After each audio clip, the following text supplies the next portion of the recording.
This is a pair of shoes. I've walked many miles and done many things in these shoes. But you know what? Nobody else has been in my shoes and nobody else has done the same things I have. But people still place judgment on me every day for my job or the way I dress or who I am maybe. But you shouldn't.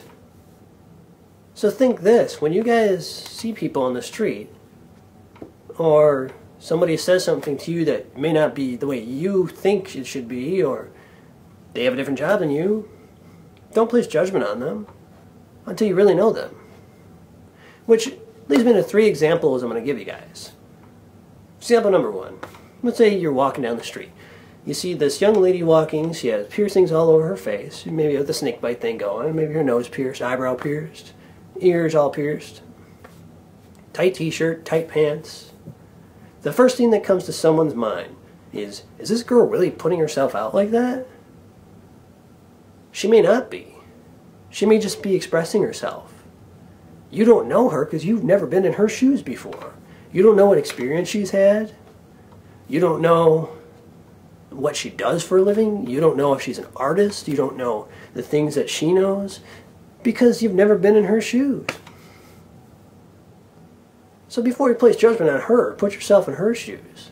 Think, how would I feel if somebody was judging me for the way I look? Don't judge. Example number 2. Job status and whatnot is a big thing. Okay. And a lot of people think that because somebody is a garbage man or they're somebody that deals with underground waste or somebody that is a maintenance person, they're below people. They shouldn't be treated the same way because of their job. Because some people may think that they're not as intelligent or they don't have the same schooling. You don't know that. You've never been in those people's shoes. They may have just not had those breaks in life that you had. They may have not had the funds to continue in school. They may just enjoy their job. You never know. You've not been in their shoes.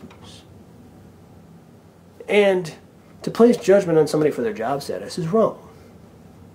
To place judgment on somebody for something you may consider to be wrong because of this type of lifestyle somebody leads is wrong as well. Which leads me into my 3rd and final example. In the last 2 weeks, I know a young person, and he's one of my neighbor's son's friends. He, we'll call him Connor for the sake of names. That's not actually his name, but we'll just call him that. And he decided to come out to his school. As in, he's gay. So, he did that, which, first off, takes a lot of these. Because I don't think everybody in the world could do that, especially to your school. He's 16, coming out, and that's got to take a lot of guts. So he's got a lot of respect from me. But people judge him now because of his lifestyle. People make judgments on him for no reason, just because he's different than that other person is. But yet they don't put themselves in his shoes to think how it would be like to make that type of a decision. To make that type of a huge, huge decision. Where it's not like, you know, it's not like when you're in high school and, you know, you look different or you're shorter or somebody and you're kind of that salmon swimming upstream. Well, now it's not just a salmon swimming upstream.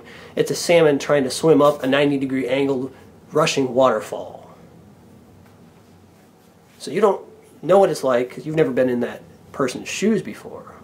And that person, that young person, has not only my utmost respect for doing that, because it takes a lot of these to do something like that.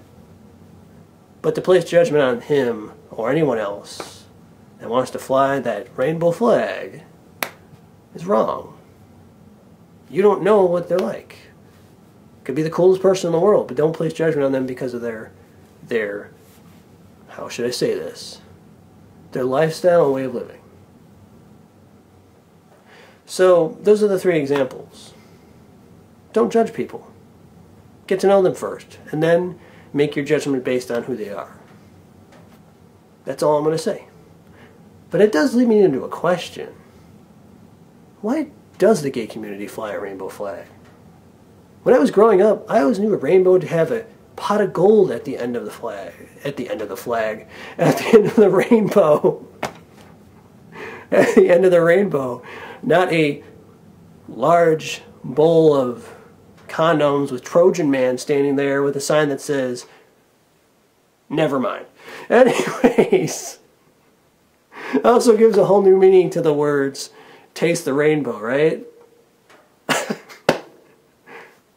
Until next time, guys, I'm going to go into my backyard. I'm going to check on my large flying saucer type alien looking ship.